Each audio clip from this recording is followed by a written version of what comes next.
Hey, what's up guys? I'm BTC. Since Overwatch was released, we've had 3 brand new characters, Ana, Sombra, and Orisa, and it looks like Blizzard is actually going to start speeding that up just a little bit.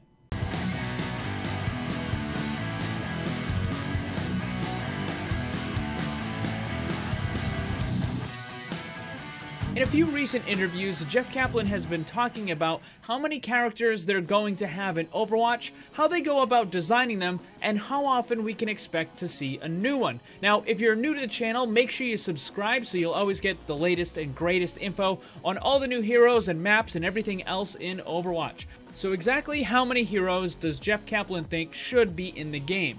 Well, it seems that publicly he's not going to give any sort of definite answer.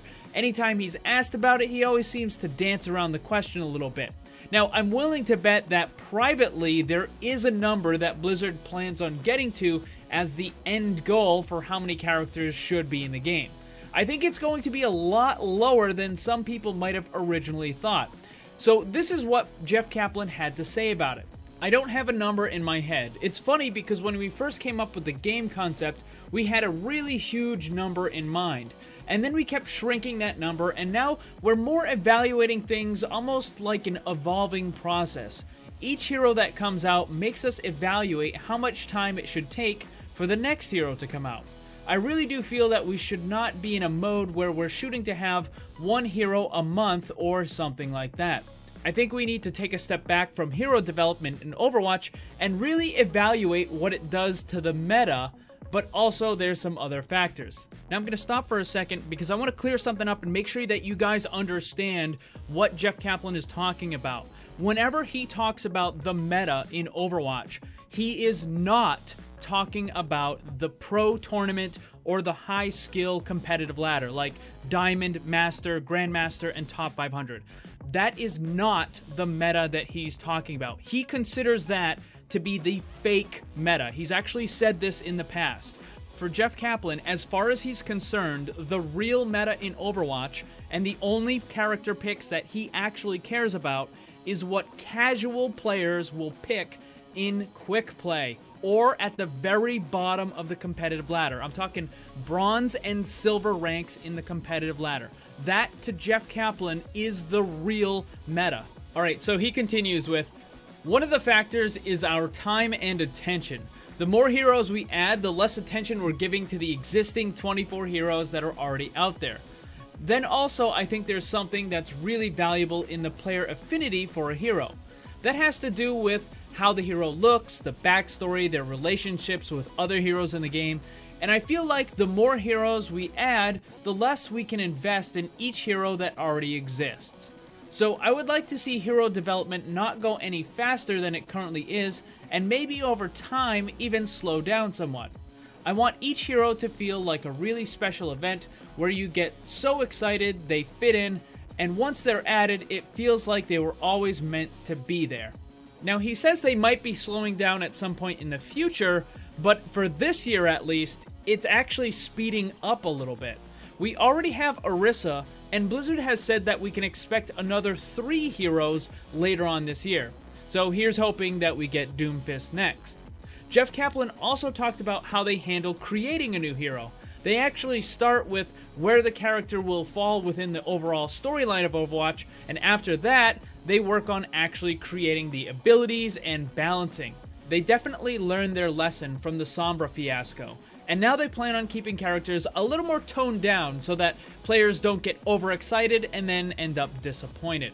Now, Jeff Kaplan again emphasizes that he wants to have a slower release of heroes, much different from other games that release new heroes on a monthly basis. He said, I really do feel that we should not be in a mode where we're shooting to have one hero a month or something like that. MOBAs need to do that because of the type of gameplay they have and the business model. It's kind of funny that most of the Overwatch story is not actually told in the game. Instead, it's told through the comics and the short animated videos.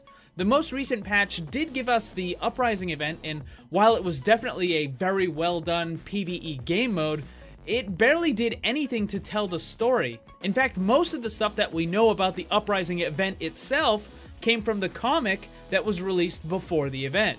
So even though the game itself has no real story elements at all during the main gameplay, basically quick play and the competitive ladder, Blizzard seems to think that the story is the most important, and not the actual balance of the heroes.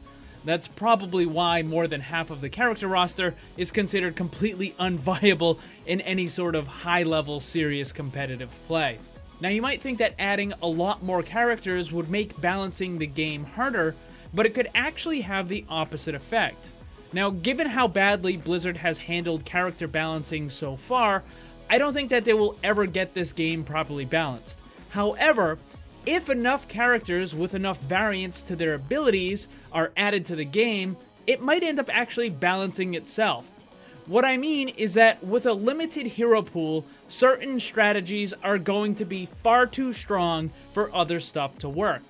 But with a much larger hero pool, it's possible that other combinations might actually function as a suitable counter. But in order for this sort of thing to work itself out, you have to have a lot of heroes with a lot of variance to the abilities so that certain combinations can be powerful counters to the other stuff. Essentially, how it works out is that the more heroes you have, the more abilities you have, the less likely one particular strategy is going to be able to overpower everything else. And that's a really good thing. The more combinations there are, the more strategies that can be developed, which means the game doesn't get stale and boring with the same 6 or 7 heroes in every single game over and over and over again. So, how many characters is the game going to end up having? Well, I don't know. I guess we'll just have to wait and see. So how many heroes do you think Overwatch should have? Let me know down in the comment section below. Also, don't forget to check out the Discord server where you can join the community and find other Overwatch players. The link for that is in the description. Thank you very much for watching. Hit that like button. Remember, always blame the controller because it's never your fault. Also, thanks to all my Patreon supporters for help making this all possible. If you'd like to see what kind of cool rewards you can get for supporting, click the link on screen or down below.